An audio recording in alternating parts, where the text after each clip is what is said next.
cada uno dé como propuso en su corazón, no con tristeza ni por necesidad, porque Dios ama al dador alegre. Segunda a los Corintios 9:7. Si deseas apoyar la obra del Señor en MR, puedes hacerlo a través de consignación o transferencia electrónica a la cuenta de ahorros número 554-00000440 de Bancolombia, a nombre de Iglesia Ministerio de la Reconciliación, NIT 802-025-169-3.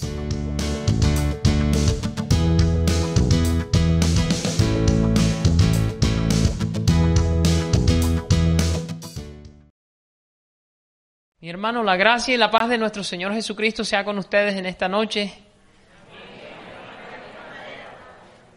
Somos mayoría. El Señor Jesucristo y los que estamos aquí somos mayoría.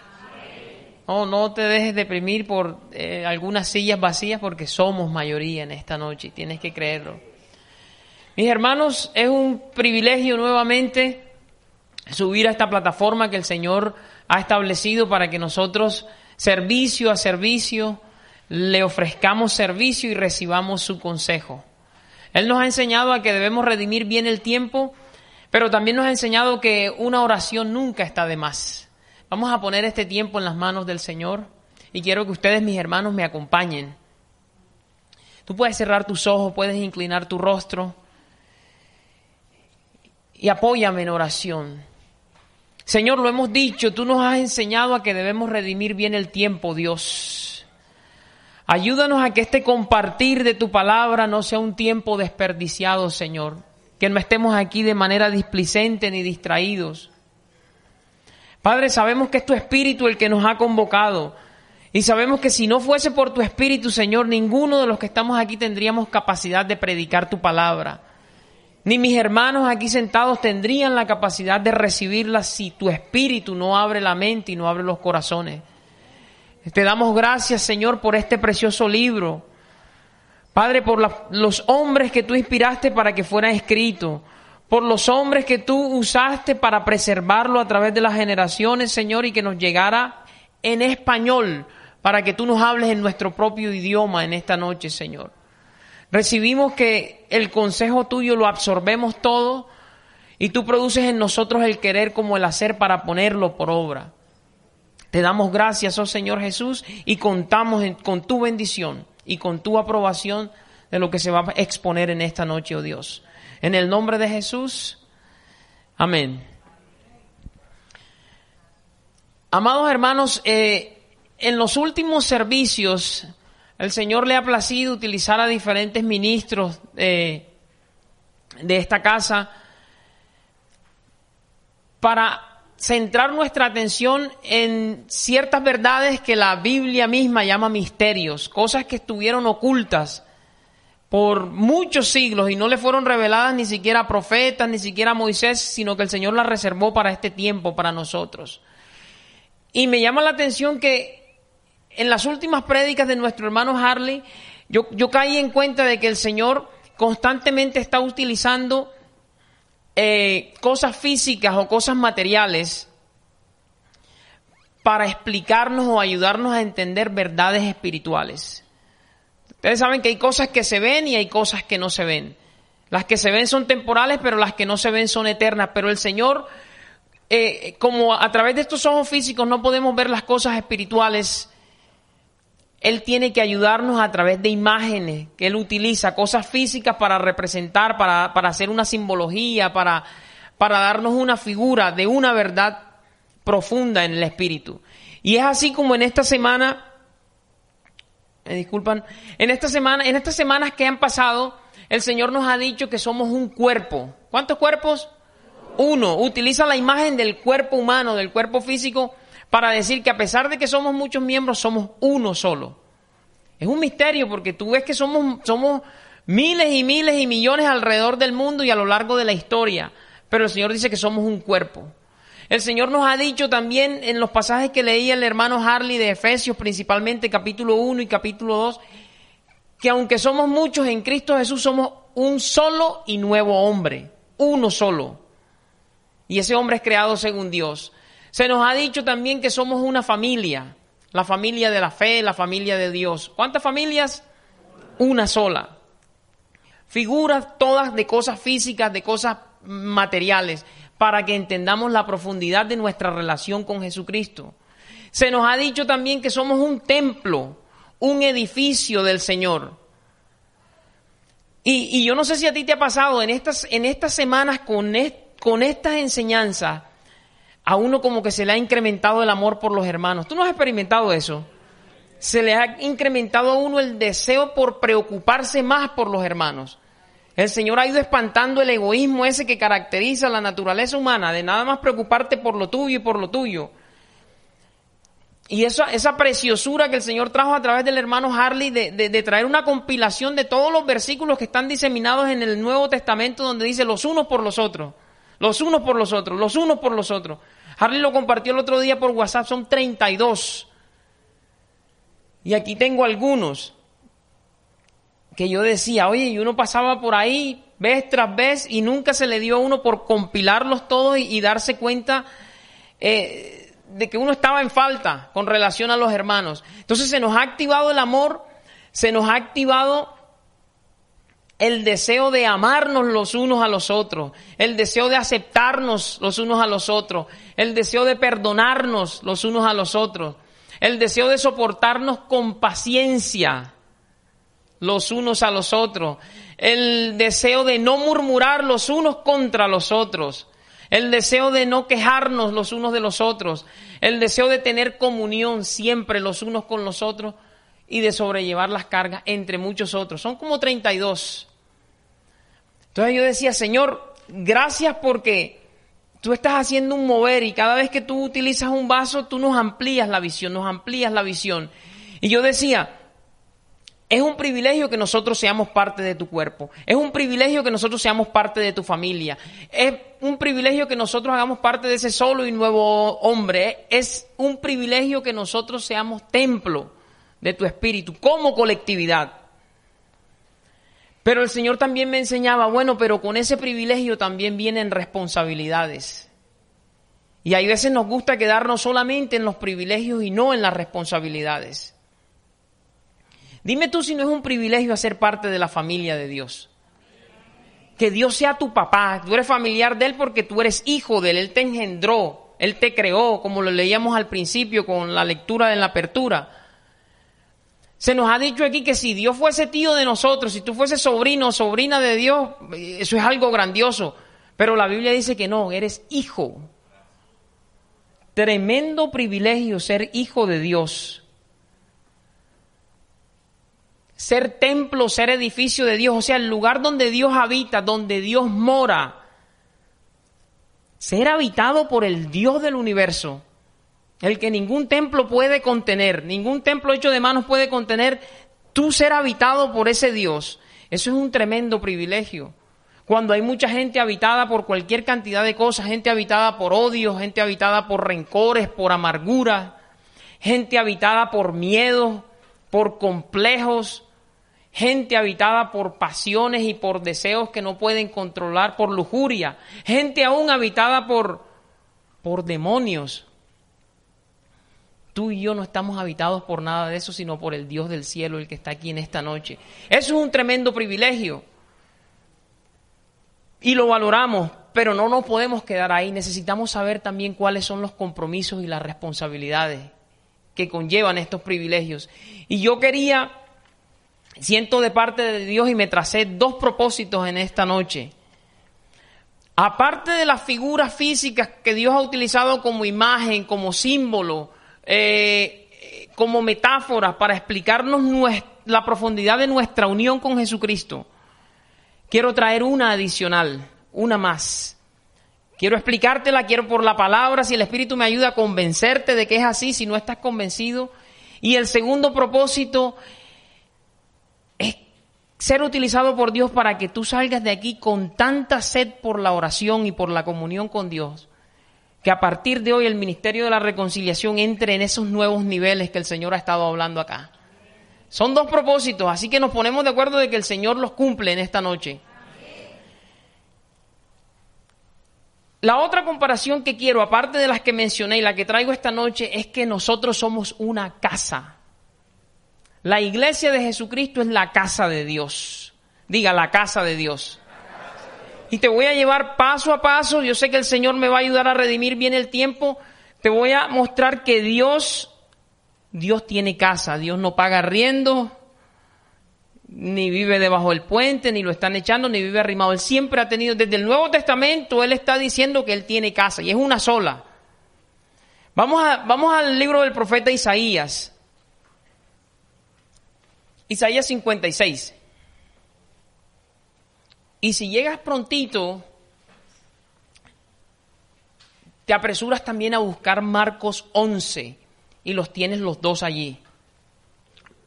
Isaías 56. Ahora te digo el versículo cuando llegues y ten Marcos 11, el Evangelio según San Marcos.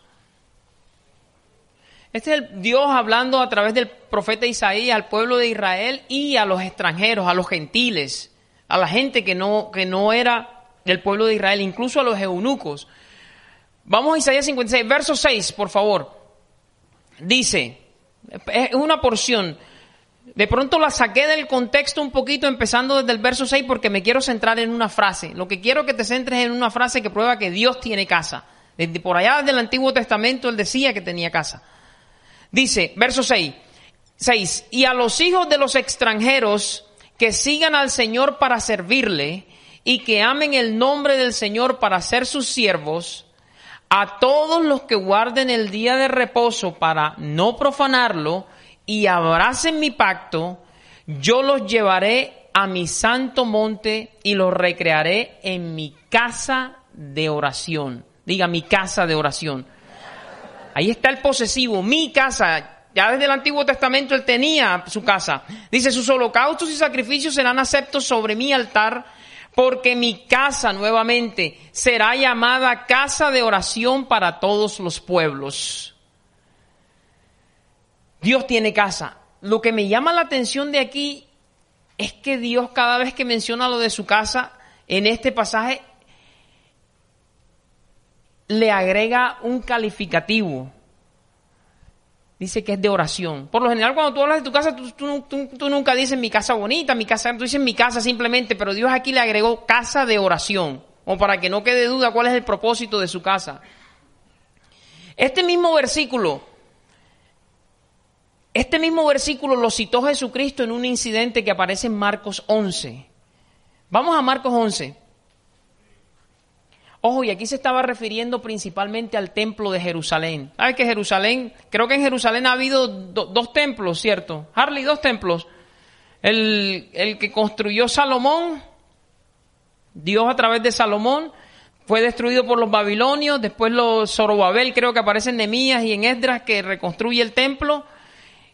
Ese es el segundo templo. Luego creo que Herodes, en la época de Jesucristo, antes de Jesucristo, él lo expandió, lo hizo más grande. Dice la palabra que duró 46 años para hacerle las adecuaciones que le hizo, y era un templo majestuoso. Entonces aquí está hablando del templo, el templo físico, la casa física, el templo que estaba en Jerusalén y que ya hoy no está. En cuanto a ese templo, miren lo que ocurre en Marcos 11, verso 15. ¿Estamos allí? Dice, vinieron pues a Jerusalén, y entrando Jesús, ¿dónde? En el templo, comenzó a echar fuera a los que vendían y compraban en el templo, y volcó las mesas de los cambistas y las sillas de los que vendían palomas. Y no consentía que nadie atravesase el templo llevando utensilio alguno. Tenía el celo activado nuestro Señor Jesucristo, hombre de carácter. Y les enseñaba diciendo, miren lo que les decía, ¿no está escrito? Mi casa será llamada casa de oración para todas las naciones, mas vosotros la habéis hecho cueva de ladrones. ¿Dónde estaba escrito eso? ¿Isaías qué? 56, lo acabamos de leer. Casa será llamada casa de oración.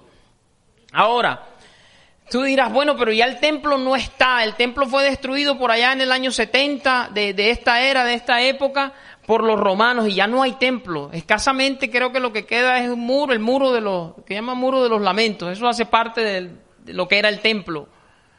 ¿Será que Dios se quedó sin casa porque no hay templo, porque los romanos lo destruyeron? ¿O será más bien que Dios diseñó la construcción de un templo en Jerusalén para utilizar eso como un símbolo, como una representación, como una imagen, como una figura de algo más profundo que Él nos iba a revelar a nosotros? ¿Me explico? Parece que no. Antes de que el templo fuera destruido, ya Dios tenía todo planeado. Dios sabía que Él no se iba a quedar sin casa, porque Él sabía cuál era su verdadera casa. Desde un principio lo supo. ¿Tú te acuerdas cuando Él estaba hablando con la mujer samaritana? La mujer empezó a preguntarle sobre cuál era el mejor sitio para adorar. Dios había establecido que se debía adorar era en Jerusalén, en el templo solamente. Ese era el sitio escogido. Y la mujer empezó a decir, no, pero que ustedes los judíos dicen que se debe adorar allá, nosotros los samaritanos adoramos acá en otro monte. ¿Dónde es que hay que adorar? Mira lo que Jesús le responde. Date un brinquito a Juan, el Evangelio, capítulo 4. Juan 4:20, está allí cerquita. Mateo, Marcos, Lucas, Juan. Recuerda que samaritanos y judíos estaban cercanos geográficamente, pero no se la llevaban bien. Ambos adoraban al mismo Dios, en apariencia, pero en sitios diferentes. Mira lo que dice el verso 20. Es la mujer samaritana hablando. Nuestros padres adoraron en este monte y vosotros decís que en Jerusalén es el lugar donde se debe adorar. Mira lo que le dice Jesús. Mujer, créeme que la hora viene cuando ni en este monte ni en Jerusalén, o sea, ni en el templo, porque Cristo sabía que lo iban a destruir, ni en Jerusalén adoraréis al Padre. Vosotros adoráis lo que no sabéis, nosotros adoramos lo que sabemos porque la salvación viene de los judíos. Pero mira lo que dice el 23, más la hora viene y ahora es cuando los verdaderos adoradores adorarán al Padre en espíritu y en verdad. ¿Qué es lo que te decía yo ahorita? El Señor utiliza cosas físicas para mostrarte realidades espirituales. Es la única forma de que nosotros en este plano podamos entender las cosas espirituales. Dice, porque también el Padre tales adoradores busca que le adoren. Dios es espíritu y los que le adoran en espíritu y en verdad es necesario que le adoren. No se había destruido el templo todavía, pero ya Cristo estaba profetizando. Viene un día en que no va a quedar piedra sobre piedra. ¿Tú te acuerdas cuando Cristo le dijo eso a sus discípulos? Que ellos le dijeron, mira el templo la majestuosidad de las piedras de esto. Qué cosa impresionante la arquitectura. Y Cristo le dijo, ¿están mirando todo eso que está ahí? Viene un día en que no va a quedar piedra sobre piedra. Ese sitio del que Dios había dicho, esa es mi casa, casa de oración. A ti te dicen que van a demoler la casa y tú entras como que estás temblando, dices, ¿dónde me voy a mudar? Yo no tengo para pagar arriendo, yo no tengo para esto. Cristo sabía que su casa física, el templo que se había construido, era una representación de algo más profundo que yo creo que tú estás anticipando, pero que vamos a corroborar por la palabra. Vamos a ver cuál es la verdadera casa de Dios. Vete a la primera carta del apóstol Pablo a Timoteo. Recuerda, ya aún no hay templo. Eso que Cristo profetizó ya ocurrió hace mucho tiempo. No hay templo, ahora parece que donde estuvo una vez ubicado el templo está una mezquita de los musulmanes. Unos dicen que sí, otros dicen que no, que la mezquita está a unos cuantos metros, que puede ser reedificado y coexisten las dos. Eso no viene al tema en este momento. Pero no hay templo. Pero el hecho de que no haya templo no quiere decir que Dios haya quedado sin casa. Mira cuál es la casa de Dios y lo que Dios planeaba revelar y que no se lo reveló a más nadie, sino se lo reveló a su iglesia, a ti y a mí que estamos aquí sentados. Primera carta a Timoteo, capítulo 3, versículo 14. Dice, esto te escribo aunque tengo la esperanza de ir pronto a verte. Este es Pablo escribiéndole a Timoteo. Para que si tardo sepas cómo debes conducirte en la casa de ¿quién? De Dios, que es que la iglesia del Dios viviente, columna y baluarte de la verdad. Ahí no estaba hablando de ningún templo físico, de ninguna edificación de concreto, de acero, de hormigón, nada de eso, de mármol, no. De la iglesia. ¿Y quién es la iglesia?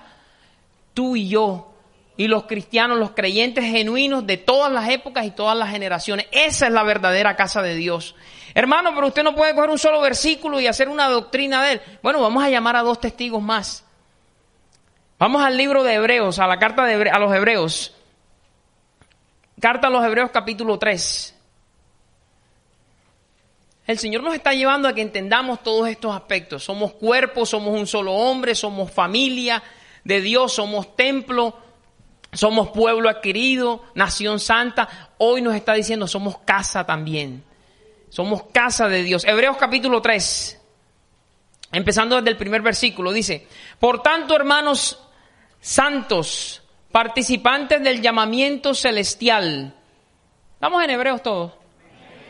Considerad al apóstol y sumo sacerdote de nuestra profesión, Cristo Jesús, el que está aquí en esta noche, el cual es fiel al que le constituyó, o sea, a su Padre Dios, como también lo fue Moisés en toda la casa de Dios, ahí refiriéndose al pueblo de Israel en la antigüedad.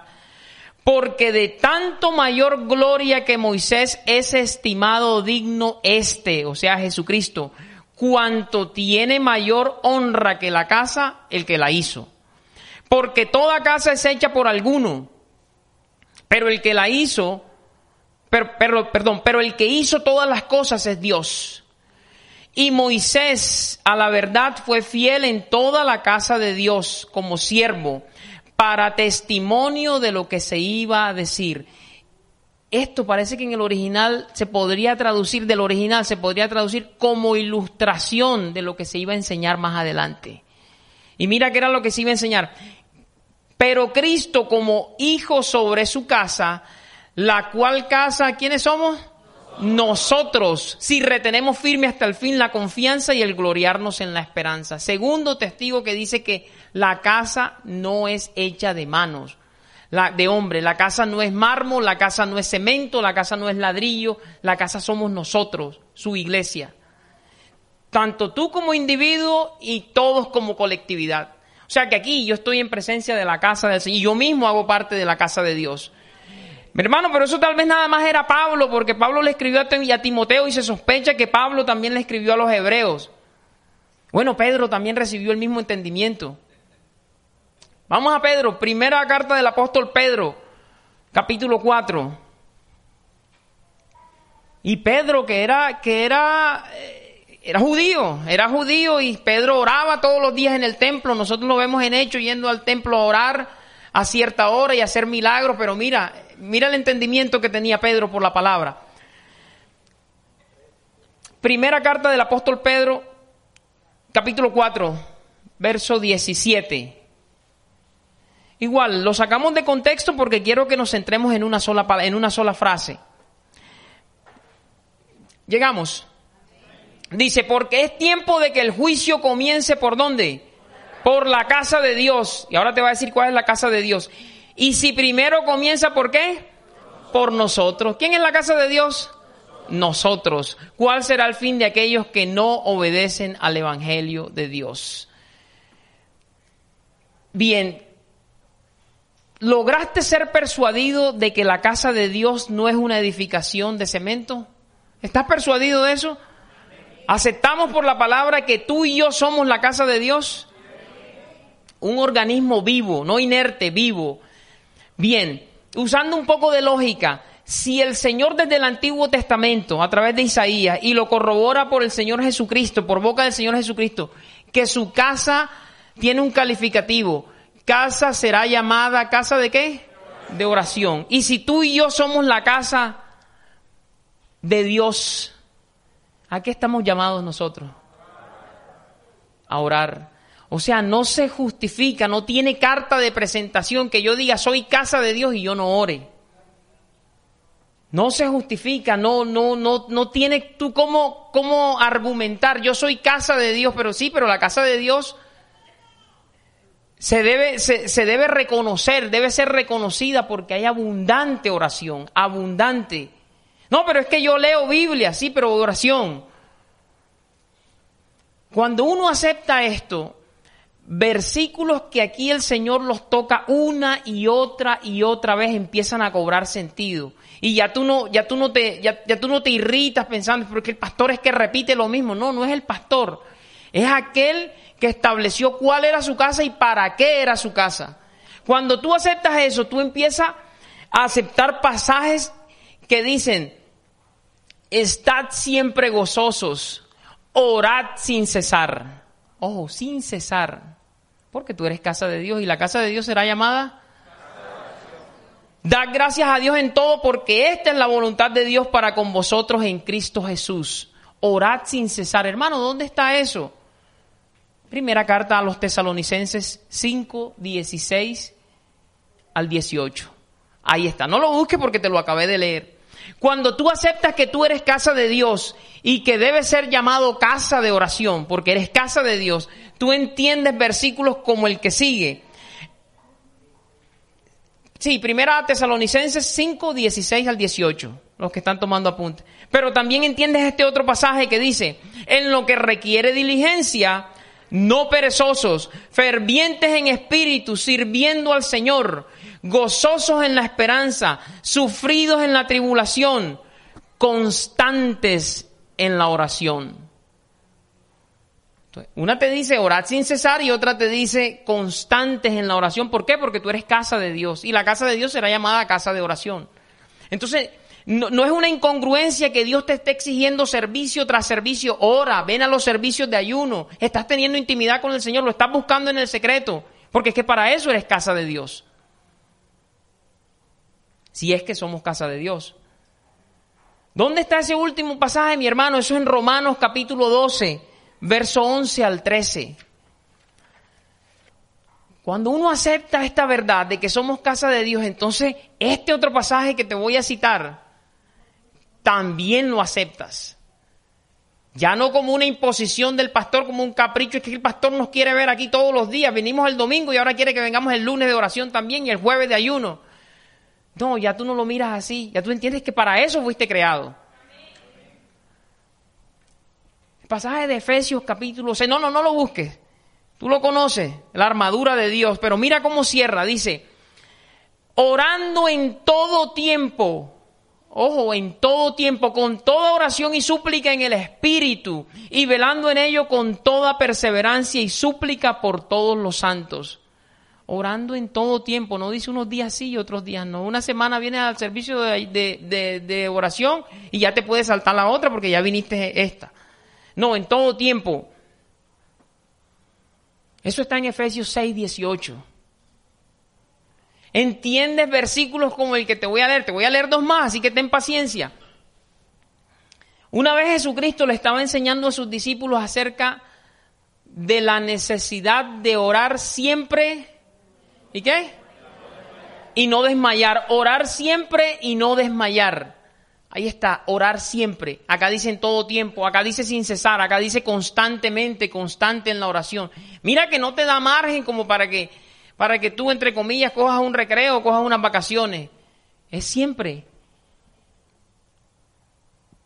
Y esta que es la de las que más me gusta porque está en conexión con lo que Dios ha traído a través de nuestro pastor, de nuestro hermano Harley, de nuestra hermana Iris. Dice: confesaos vuestras ofensas unos a otros y orad unos por otros para que seáis sanados. La oración eficaz del justo puede mucho. Tenemos un compromiso como casa de orar por los otros miembros que conforman la casa del Señor. Entonces, sí estamos entendiendo. Somos cuerpo, somos un solo hombre, un solo y nuevo hombre. Somos templos, somos edificios, somos linaje escogido, somos pueblo adquirido por Dios. Somos casa también, pero no cualquier casa, casa de oración. Creo que acabo de cumplir el primero de los dos propósitos que sentí que el Señor me trazó. Ahora viene el segundo y necesito mayor asistencia del Espíritu Santo y mayor concentración de ustedes. Porque quiero por la palabra despertar tu deseo intenso por la oración y el mío también. Quiero que entiendan que no vengo con aires de superioridad ni de sentirme el campeón de la oración. Esto va de primero conmigo y no es una frase de falsa humildad, va de primero conmigo. Porque uno entra en esas etapas y en esas épocas en las que no quieres orar. En las que hay oposición, en las que el Señor te llama de madrugada y tú te das la vueltecita y te arropas y dices, dame media horita más. Media horita más se convierte en que te levantas y ya tienes que irte para el trabajo. Y no oras nada. Esto va de primero para mí. Pero vamos a visitar algunos pasajes que nos muestran qué clase de cosas pueden ocurrir cuando uno ora. O qué clase de cosas ocurren. Vamos a Lucas, capítulo 3. Y tienes allí mismo Hechos, libro de los Hechos, capítulo 10. Lucas 3 y Hechos 10. Mira la clase de cosas que pueden ocurrir. Lucas 3:21. ¿Escucho hojitas todavía? Bueno, dice Lucas 3:21. Aconteció que cuando todo el pueblo se bautizaba en el Jordán con Juan el Bautista, también Jesús fue bautizado y orando. Este es el único evangelio. Este suceso, este evento se narra en 3 de los evangelios, pero este es el único que resalta orando. Estamos en Lucas 3:21. Aconteció que cuando todo el pueblo bautizaba, también Jesús fue bautizado y orando el cielo se abrió. Diga, el cielo se abrió. La oración abre los cielos. Y descendió el Espíritu Santo sobre él en forma corporal como paloma. Y vino una voz del cielo que decía, tú eres mi Hijo amado, en ti tengo complacencia. Mira las posibilidades que hay en la oración. A veces tú dices, no, que tengo todo cerrado, tengo todo, tengo el cielo de, ¿cómo es que dice el pasaje? Cielo de bronce y suelo de hierro o viceversa. ¿Será que no estás orando lo que deberías orar? ¿Será que no estás haciendo honor al nombre que Dios nos ha puesto, casa de oración? La oración abre los cielos. Hermano, eso nada más fue con Jesús. Vete a Hechos capítulo 10. Yo te había dicho que llegaras allá, ¿cierto? Hechos capítulo 10, versículo 9. En este segundo segmento de la predicación, la palabra clave es oración. En el primero, la palabra clave fue la casa de Dios. Hechos 10:9, estamos allí. Está narrando la forma en la que el Espíritu Santo se le revela a Pedro para que Pedro entienda que el Evangelio no solamente era para los judíos, sino también para nosotros los gentiles. Pero mira las circunstancias en las que él recibe esa revelación. Hechos 10:9. Al día siguiente, mientras ellos iban por el camino, ahorita te digo quiénes eran ellos, y se acercaban a la ciudad, Pedro subió a la azotea, ¿para qué? Para dormir, para orar, cerca de la hora sexta. Creo que la hora sexta era el mediodía, 12 del mediodía. Y tuvo gran hambre y quiso comer. Pero mientras le preparaban algo, le sobrevino un éxtasis. Estaba orando. Tenía hambre, pero estaba orando. Y vio el cielo, ¿qué? Abierto. Mira lo que hace la oración. Y que descendía algo semejante a un gran lienzo que atado de las 4 puntas era bajado a la tierra, en el cual había de todos los cuadrúpedos terrestres y reptiles y aves del cielo. Y le vino una voz, levántate, Pedro, mata y come. Tú conoces la historia, ¿cierto? Y eso le ocurrió 2 veces más. En total fueron 3. Pero mira lo interesante. Nosotros hay veces en el mediodía, cuando tenemos un espaciecito, los que trabajamos, mientras esperamos el almuerzo, nos ponemos a ver las noticias, ¿cierto? O no, voy a contestar los WhatsApp que tengo sin contestar. Todos los mensajes que entraron en la mañana, o voy a ver los memes o los estados de los amigos míos porque están poniendo unos estados bien interesantes mientras espero el almuerzo. Y después se queja uno, no, es que yo no me queda tiempo para orar. Sí hay tiempo. Pedro sacó el tiempo, mediodía, él no tenía hambre, él dijo, bueno, mientras está la comida yo voy a orar. O sea, tiempo siempre lo va a haber. Tú vas a la peluquería, vas al salón el sábado y encuentras eso lleno porque te vas a hacer el blower, las mujeres, los hombres se van a hacer un corte así italiano como el mío. Y encuentras la peluquería llena. Ahí puedes orar. Si tú te llevas la Biblia, si la tienes en el celular, tú ahí empiezas a interactuar con el Señor. No vas a armar una algarabía. Tú en conexión con el Señor lees mientras esperas y no te pones a ver Sweet, el dulce sabor del chisme. Ese parece que todas las peluquerías tuvieran una conexión con ese programa. Hay tiempo. Tú tienes que aprender a buscar el tiempo como lo buscaba Pedro. Se está demorando el almuerzo. Bueno, voy a orar. Y mira que en ese espacio el Señor le da tremenda experiencia, un éxtasis, y el cielo se abre, como se le abrió a Jesús. Uno no puede quejarse, no, que no tengo tiempo. Siempre hay tiempo para orar, porque Dios no va a ser ilógico de decirte, orar sin cesar cuando no se puede orar sin cesar. Sí se puede orar sin cesar. En ese mismo Hechos 10, devuélvete para que sepas quiénes eran ellos, de los que te dije. Hechos 10, salta al 17 primero para cerrar la historia de Pedro. Verso 17, 10-17. Estamos allí. Y mientras Pedro estaba perplejo dentro de sí sobre lo que significaría ¿qué? La visión que había visto. Él recibió visión mientras oraba. ¿Te acuerdas que una de las promesas del Antiguo Testamento del profeta Joel y que después Pablo corroboró en el día de Pentecostés eran vuestros jóvenes verán visiones y vuestros ancianos, creo que dice, soñarán sueños? Pero eso es en el contexto de la oración. Hay veces nos quejamos, ¿no?, que yo quisiera tener la experiencia que Dios le dio al apóstol tal, a Pedro, al otro. Pero llevamos una vida de oración como la llevaron ellos. Que estamos viendo por las Escrituras que ellos no desperdiciaban el tiempo. Ellos lo aprovechaban, quedé solo, quedé en este espacio de espera. Bueno, voy a orar, voy a hablar con mi Señor, voy a tener comunión. Ahora sí, 10, verso 1, capítulo 10, versículo 1. Y entenderás por qué Dios le dio esta experiencia a Pedro. Dice, había en Cesarea un hombre llamado Cornelio, centurión de la compañía llamada La Italiana. Parece que centurión era como un cargo, un rango militar, alguien que estaba a cargo de 100 soldados. Creo que era de una centuria. O sea, era un hombre de alto rango. No era judío. Piadoso, verso 2, y temeroso de Dios con toda su casa, y que hacía muchas limosnas al pueblo y oraba a Dios algunas veces. Siempre. Uno pasa por ahí de largo muchas veces. Oraba siempre. Mira lo que dice. Este vio claramente ¿en qué? En una visión como a la hora 9 del día, o sea 3 de la tarde, que un ángel de Dios entraba donde él estaba y le decía, Cornelio. Él mirándole fijamente y atemorizado dijo, ¿qué es, Señor?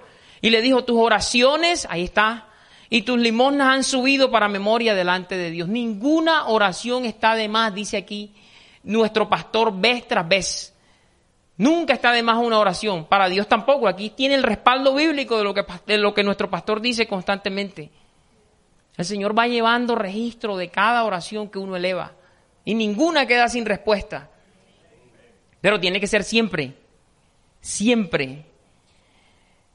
Entonces, la similitud entre esto y el de Pedro es que ambos recibieron visión mientras oraban, no mientras veían el partido del Junior, si Junior clasificaba a la siguiente ronda de la Santander Libertadores. No, era mientras oraban. Hermano, o sea que uno no puede ver fútbol. Sí puedes ver fútbol, pero tienes que orar primero. Y si chocan las dos, hay un choque de intereses entre el partido y la oración, ¿qué vas a preferir tú? La oración, porque tú eres casa de Dios y la casa de Dios será llamada casa de oración.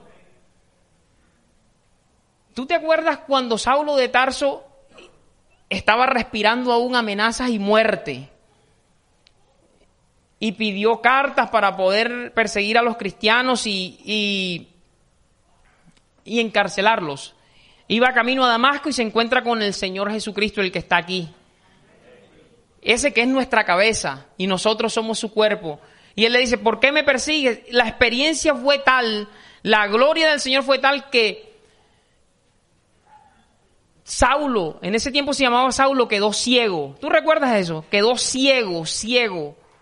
Lo tuvieron que llevar de la mano y lo metieron en Damasco. Pero lo que me impacta es que tú con esa experiencia, aquí en esta época, tú enseguida piensas en un médico. Vamos para la oftalmológica del Caribe. O llama a AMI, llama a la EPS, llama a esta que me afilié ahorita, salud fatal, salud algo.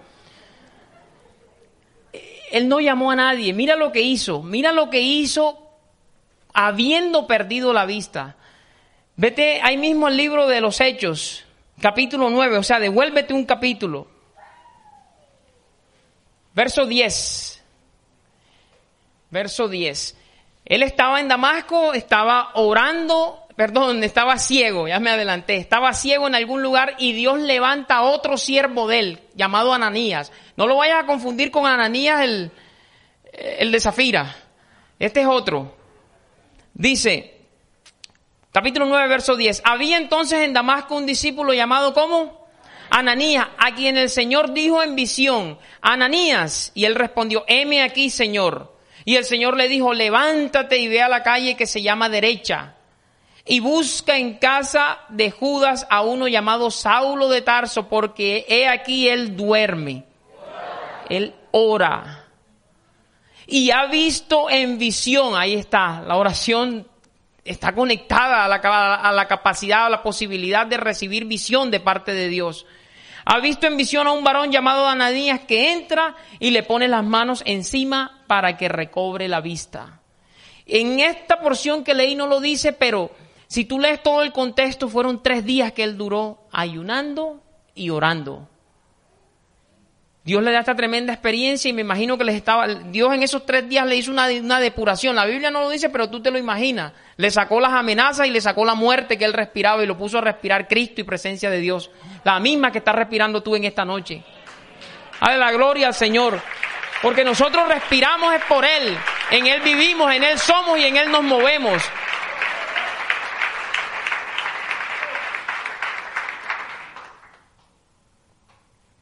Hermano, no te están dando ganas de orar. Ya quieres estar solo en tu habitación, ¿cierto? Bueno, esta noche hay convocación de parte del Señor, convocatoria de 12 de la medianoche a 2 de la mañana. Vamos a orar por Barranquilla, por los que están en eminencia, por el Ministerio de la Reconciliación, por tus familiares, por los propósitos de Dios, por el reino, por los que se han apartado y por todo lo que el Señor te ponga. ¿Aceptas el reto? Tú eres casa de Dios, de 12 a 2. Mano, pero me da como miedo. No, ningún miedo. Vamos a orar porque somos casa de Dios y somos conocidos como casa de oración. Mira, cuando uno ora parece que se incrementa el tráfico de ángeles, tráfico angelical. La actividad angelical empieza a ir en incremento. Vamos ahí en Hechos, estamos en Hechos, capítulo 12. No hemos salido de Hechos. Hermano, pero es que yo no veo los ángeles. No tienes que verlo, tú tienes que creerlo por la palabra, que es así, que cuando uno ora hay actividad angelical. ¿No dice Hebreos que ellos son espíritus ministradores que están para dar servicio a quién? O sea, tú oras y ellos dan servicio. O sea, que yo los mando, yo tengo poder para activar ángeles. No, tú no tienes poder para nada. Tú tienes poder para someterte a Dios, que Él fue el que estableció que si uno ora, Él le da la orden a sus ángeles para que nos den servicio a nosotros. O sea, que tampoco es que te las vas a creer, ahora yo tengo un superpoder y yo hago lo que sea con los ángeles. No. Tú y los ángeles, yo y los ángeles estamos sometidos al señorío de Jesucristo. Él es el que manda. Para que tampoco nos vayamos al otro lado y nos creamos de que nosotros somos algo que solamente Dios tiene potestad de ser. Hechos 12 les dije, ¿cierto? Vamos desde el verso 1. En aquel mismo tiempo, el rey Herodes echó mano a algunos de la iglesia. ¿Para qué? Para maltratarles. Mira que no era para consentirlos ni para felicitarlos. Mira, y mató a espada a Jacobo, hermano de Juan, uno de los 12 apóstoles. Y viendo que esto había agradado a los judíos, procedió a prender también a Pedro. O sea, lo encarceló. Eran entonces los días de los panes sin levadura, y habiéndole tomado preso, le puso en la cárcel, entregándole a 4 grupos de 4 soldados cada uno, para que le custodiasen, y se proponía sacarle al pueblo después de la Pascua. O sea, Pedro le esperaba la muerte también, Mira lo que hizo la iglesia, mira lo que hizo la casa de Dios. Verso 5. Así que Pedro estaba custodiado en la cárcel, pero la iglesia, diga la iglesia, la casa de Dios hacía sin cesar oración a Dios por él. ¿Viste a lo que estamos llamados nosotros? Nuestras oraciones libran de la muerte. Porque tú conoces, yo sé que tú conoces la historia. Esta fue la época en que Pedro se acostó a dormir porque sabía en que Dios había creído. La iglesia estaba orando sin cesar. Y Dios envía un ángel. Vamos a seguir leyendo. Vamos a leer. Vamos a discriminar un poquito para no leer todo. Dice, quedamos en el 5, ¿cierto? Vamos hasta el 7 ahora. Y he aquí que se presentó un ángel. Mira el tráfico angelical, cómo se empieza a mover cuando el pueblo ora de manera concertada. Un ángel del Señor y una luz resplandeció en la cárcel. Y tocando a Pedro en el costado, le despertó diciendo, levántate pronto. Y las cadenas se le cayeron de las manos. Le dijo el ángel, cíñete y átate las sandalias. Y lo hizo así. Y le dijo, envuélvete en tu manto y sígueme. Y saliendo le seguía, pero no sabía que era verdad lo que hacía el ángel, sino que pensaba que veía una visión. Bueno, pasó la primera, pasó la segunda puerta, pasó la tercera, pasó las puertas que tenía que pasar y fue puesto en libertad. Pedro se le aparece al grupo de hermanos que están orando y ellos emocionados no lo podían creer. Fíjate que ellos oraron, ellos no vieron ángeles por ninguna parte. El ángel lo enseñó Dios, lo envió Dios en una misión a la celda donde estaba. Ellos recibieron respuesta generosa del Señor por su oración. Ahora, pero quiero que notes algo. Herodes se estaba oponiendo a la predicación del evangelio. Él dijo, voy a darle a la cabeza, voy a empezar con los discípulos, mató a Jacobo, ahora mato a Pedro, y mato a esto y se acaba la predicación del evangelio. Lo que no contaba él es que el Señor una vez había dicho que las puertas del Hades no prevalecerían contra su iglesia. Todo el que se mete a oponerse a la predicación del evangelio está en tremendo lío y en riesgo de muerte. Pero la iglesia tiene que orar. Mira lo que ocurrió. La Biblia no lo dice, pero yo puedo inferir que de pronto el mismo ángel que sacó a Pedro de la cárcel como que quedó patrullando por ahí algunos días.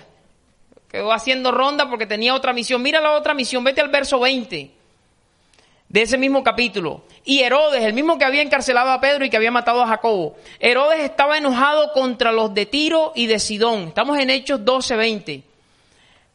Pero ellos vinieron de acuerdo ante él y sobornado Blasto, que era camarero mayor del rey, pedían paz. Herodes era como un gobernador de una provincia. Todos los súbditos estaban asustados porque él estaba enojado y les iba a quitar el suministro, la provisión. Dice, porque su territorio era abastecido por el del rey. Y un día señalado, miren lo que pasó, Herodes, vestido de ropas reales, se sentó en el tribunal y les arengó. Y el pueblo aclamaba gritando, voz de Dios y no de hombre, idolatría, se llama eso. Al momento, mire, ¿qué pasó? Un ángel del Señor le hirió por cuanto no dio la gloria a Dios y expiró comido de gusanos. Fíjate, la iglesia de pronto no estaba orando por eso. La iglesia nada más estaba orando porque Pedro fuese libre. Pero a ti no te ha pasado, hay veces tú oras por algo y el Señor te da algo que tú no pediste, como que si te lo añade, un bono adicional. Entonces yo no pedí por eso, pero Señor, qué bueno eres tú. El Señor les quitó del camino el estorbo. El que se estaba oponiendo a la predicación del evangelio, se lo quito. Ellos no pidieron eso porque la Biblia no lo dice, ellos pedían era por Pedro. Pero tú te acuerdas cuando Salomón pidió sabiduría, nada más, y entendimiento, inteligencia para gobernar, y el Señor que le dijo, bueno, por cuanto no me pediste ni oro, ni plata, ni riqueza, ni fama, yo te la voy a añadir. Mira lo que es la oración. Tú te centras en algo y Dios es potestativo y dice, bueno, veo que está en línea con mi voluntad, con mis designios, ahora le voy a añadir esto que no pidió, le voy a quitar a Herodes el estorbo. Y la Biblia no lo dice, pero yo creo que es el mismo ángel, el que sacó a Pedro de la cárcel, hirió a Herodes y lo mató. ¿Estás seguro, hermano, que fue Dios? Mira lo que dice el verso 25 y verás para ver si no fue Dios. Verso 24. ¿Qué dice? Después que expiró comido de gusanos, ¿qué dice? Pero la palabra del Señor crecía y se multiplicaba. ¿Quitó o no quitó el estorbo? Él quería ponerle una mordaza a la predicación del Evangelio. Hermano, la Biblia nos llama a que nosotros oremos por los que están en eminencia, por los gobernantes, ¿cierto? Y esta es una época propicia para hacerlo. Nosotros tenemos que orar para que vivamos quieta y reposadamente. Hay veces no sabemos cómo orar, pero ese mismo versículo que te estoy citando, quieta y reposadamente, te da clave de cómo tenemos que orar por los gobernantes. Tú tienes que orar por gobernantes que no obstruyan la predicación del Evangelio, sino que la faciliten. Gobernantes que no digan, no puedes hablar contra el homosexualismo, ese está estorbando, tú no puedes votar por ese gobernante. Y tienes que orar para que Dios haga algo. Ahora, hermano, ¿qué le vamos a pedir a Dios? No, eso es potestativo de Él. En el caso de allá del Antiguo Testamento de Nabucodonosor, ¿te acuerdas que era soberbio? Dios le cambió el corazón. Tampoco es que vamos a pensar que todos van a tener el destino de Herodes. No, hay que pedir que Dios los mate a todos. No, eso no se puede. Dios dice que él no vino a condenar, Él vino a salvar. En el caso de Nabucodonosor, Dios le cambió el corazón y se proclamó paz en todo el reino y libertad para que se adorara al Dios de Israel. ¿Cierto? No hubo necesidad de matarlo. En el caso de Herodes, el Señor utilizó un método más drástico. Pero en el nieto de Nabucodonosor, creo que se llamaba Belsasar o algo así, ese que un día borracho mandó a llamar a que trajeran los utensilios del templo del Señor y empezó a beber, a ese Dios lo reemplazó por otro gobierno y también lo mató. Y vino, creo que Darío, que fue el que propició la reconstrucción del templo. Entonces tú y yo tenemos que orar por líderes que faciliten la predicación del Evangelio. Vamos a ese pasaje que yo te dije que dice que debemos orar. Es primera carta del apóstol Pablo a Timoteo. De pronto me salí un poquito. Estábamos hablando de que la oración incrementa el tráfico de ángeles. Pero creo que es propicio porque estamos en temporada de elecciones y hay veces como cristianos decimos, ¿pero qué hacemos? ¿Será que votamos? ¿Será que nos abstenemos? ¿Será que no votamos? ¿Cómo pedimos? ¿Cómo oramos? ¿Será que protestamos? ¿Será que marchamos? No, ninguna marcha. El Señor nos manda a orar. Ninguna protesta, vamos a orar. Ahora, no estoy en contra de la protesta, pero es lo que nos manda el Señor aquí. Primera carta a Timoteo, capítulo 2. 1, ¿qué dice? Exhorto ante todo a que se hagan rogativas, oraciones, peticiones y acciones de gracias. Hermanos, estas palabras no son sinónimos. Yo por mucho tiempo pensé que rogativas, oraciones, todo era una misma cosa. Y hay que dedicarle tiempo al estudio de esto para que nuestra vida de oración sea dinámica. Los que vienen aquí al servicio de oración saben que no todos los lunes son lo mismo. Hay unas dinámicas diferentes y uno dice, el Señor hizo algo diferente, porque el Señor a veces te pone a rogar, a veces te pone a hacer peticiones, a veces te pone a hacer oraciones, a veces acción de gracia. Es algo dinámico. La oración no es aburrida. ¿Por quién? Por todos los hombres, por los reyes y por todos los que están en eminencia, para que vivamos quieta y reposadamente en toda piedad y honestidad. Ahora, ¿qué es lo que garantiza que tú y yo vivamos quieta y reposadamente en toda piedad y honestidad? Que el gobernante sea cristiano sería lo ideal, pero Nabucodonosor no lo era, el otro no lo era, y aún así se puede vivir quieta y reposadamente si uno atiende a esto. Mira la clave que está en el verso 3, porque esto es bueno y agradable delante de Dios nuestro Salvador, el cual quiere que algunos hombres, todos los hombres se salven y vengan al conocimiento de la verdad. ¿Cómo es que se salva un ser humano? Por la predicación del Evangelio. Dios dice que por la locura del Evangelio a Él le plació salvar a los creyentes. O sea que un gobierno que facilite la predicación del Evangelio es lo que necesitamos aquí. Así el presidente no sea cristiano, pero que no nos ponga mordaza ni que nos ponga restricciones. Porque en la medida que uno predique en los parques, en los buses, el bandido se convierte, el fletero se convierte, el sicario se convierte, la prostituta se convierte. Y los que son solventemente morales también se convierten, porque ellos también necesitan a Cristo. Y hay quietud y hay reposo.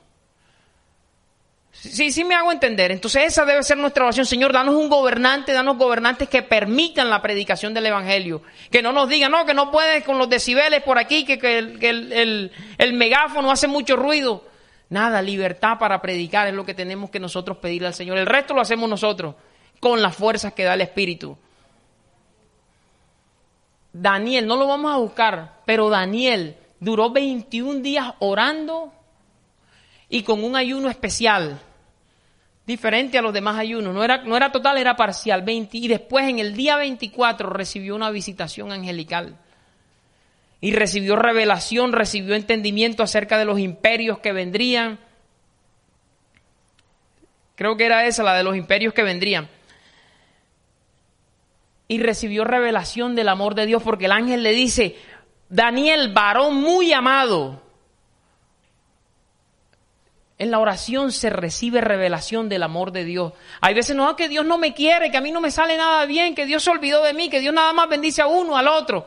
Tal vez no estamos orando lo que deberíamos, porque en la oración Dios te hace consciente de que Él te ama, de que Él no te ha abandonado, porque Él dijo, no te desampararé ni te dejaré, yo estaré todos los días contigo hasta el fin del mundo. Nos falta oración, hay que reconocerlo. Hay muchos ejemplos más. Yo lo que quería era estimular tu apetito por la oración. A través de la oración se adquiere sabiduría. Ya mencionamos a Salomón. Salomón pidió sabiduría en oración. Y mira esta perla. ¿Tú sabías que la sabiduría que pidió Salomón la pidió en una oración que hizo dormido? Dormido, no despierto. Oye, ese es otro nivel. Ese es otro nivel. Orar dormido. O sea que sí se puede orar sin cesar. Hasta dormido oraba. Si tú lo buscas en el libro, creo que de los Reyes, en tu casa, no aquí. O no, vamos a buscarlo aquí. Primer libro de los Reyes y con ese terminamos. Capítulo 3. Capítulo 3, versículo 5. Yo sé que tú has leído esto y tú vas a leer todos estos pasajes en tu casa. Pero mira lo que dice el versículo 5. Primer libro de los Reyes, capítulo 3. ¿Estamos allí? Dice, y se le apareció el Señor a Salomón en Gabaón una noche despierto, en sueños, y le dijo Dios, pide lo que quieras que yo te daré.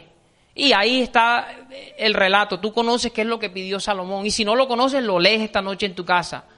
Hermano, pero ¿estás seguro que era mientras estaba dormido?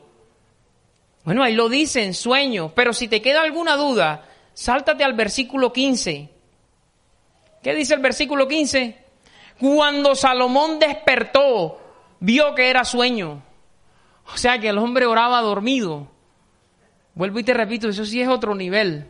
Hermano, ¿y usted ha alcanzado ese nivel? Mi testimonio no importa. Lo importante es este testimonio que está aquí. Y sí se puede orar dormido, si uno se ejercita.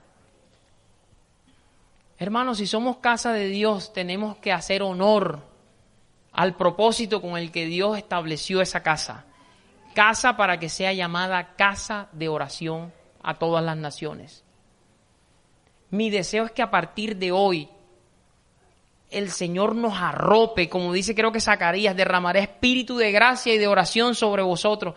Nos arrope con una sed por orar tal que nosotros veamos esas nuevas glorias a las que Dios nos quiere llevar y que nos ha anunciado aquí desde este púlpito a través de nuestro pastor. Esa es la invitación y esa es la palabra y la exhortación que el Señor tenía para nosotros en esta noche, mis hermanos.